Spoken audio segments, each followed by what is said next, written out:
2-3 વિદ્યાર્થીઓ કોલેજમાં ભણતા છે તે મારી પાસે આવેલા અને કહે કે અમને ગોલ્ડ અને સિલ્વર ખરીદવામાં રસ છે. હવે ગોલ્ડ અને સિલ્વર જો ફિઝિકલ લેવા જઈએ તો ખરેખર મુશ્કેલ ઊભી થાય, કારણ કે આપણને 2-3 હજાર રૂપિયામાં ગોલ્ડ અને સિલ્વર 1 ગ્રામના પણ પેલામાં નહીં મળે. તો પછી મેં એમને સજેસ્ટ કર્યું કે તમે ગોલ્ડ અને સિલ્વરની એસઆઈપી શરૂ કરો. તો હા મિત્રો, ગોલ્ડ અને સિલ્વરમાં પણ એસઆઈપી થઈ શકે. જે રીતે આપણે ઇક્વિટી સ્કીમમાં, ડેટ સ્કીમમાં એસઆઈપી કરીએ છીએ, તેવી રીતે ગોલ્ડ અને સિલ્વર ખરીદવા માટે પણ એસઆઈપી થઈ શકે છે. તો આ કિસ્સામાં શું થશે કે તમે ધારો કે 3,000 રૂપિયાની મહિનાની ગોલ્ડની એસઆઈપી ચાલુ કરવા માગો છો, તો તમારા ગોલ્ડનો જે ભાવ ચાલતો હોય, ફોર એક્ઝામ્પલ ગોલ્ડનો ભાવ અત્યારે 81,000 રૂપિયા ચાલે છે, તો ગોલ્ડ 3,000 રૂપિયામાં જેટલા ખરીદા હશે તે ખરીદી અને યુનિટ તમને એલોટ કરવામાં આવશે. એટલે આ રીતે શું થશે કે તમે નાનું રોકાણ કરીને તમારું ગોલ્ડનું એક્યુમ્યુલેશન કરી શકો. એવી રીતે સિલ્વરનું પણ એક્યુમ્યુલેશન.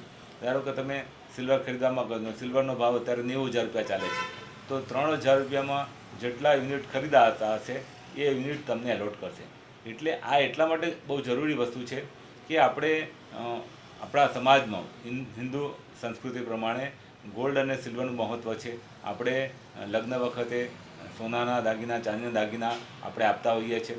તો હવે લગ્ન પ્રસંગ આવતા 10-15 વર્ષ પછી આવવાનો હોય બાળકોનો, તો અત્યારથી તમે ગોલ્ડ અને સિલ્વરની એસઆઈપી કરો, તો તમે જ્યારે ગોલ્ડ લેવા જાઓ આજથી 15-20 વર્ષ, તો ખબર નહીં કેટલો ભાવ ચાલતો હોય, તો તમે આ જે એક્યુમ્યુલેટ કરો છો, એકઠા કરો છો, એ તમને બહુ કામ લાગે. કારણ કે ગોલ્ડ એક સાથે ધારો કે તમારે 10 તોલા લેવું છે, તો તમારે ઓછામાં ઓછા 8-8.5 લાખ રૂપિયા જોઈએ.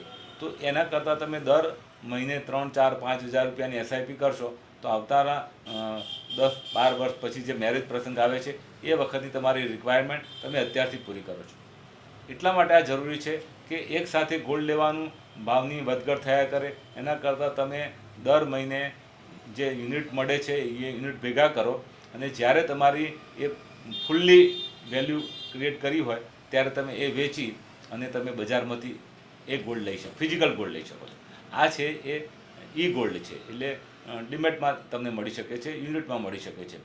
જ્યારે આ ગોલ્ડ વેચી અને તમે ફિઝિકલ ગોલ્ડ ખરીદી અને તમે તમારા બાળકોના લગ્નો આપી શકો છો. એટલે આ એક એવો ઇનોવેટિવ આઈડિયા છે કે આમ યુઝ્યુઅલી આપણે 2-3 હજાર રૂપિયાનું ગોલ્ડ નહીં ખરીદી શકીએ ફિઝિકલ, 2-3 હજાર રૂપિયાનું સિલ્વર ફિઝિકલ નહીં ખરીદી શકીએ.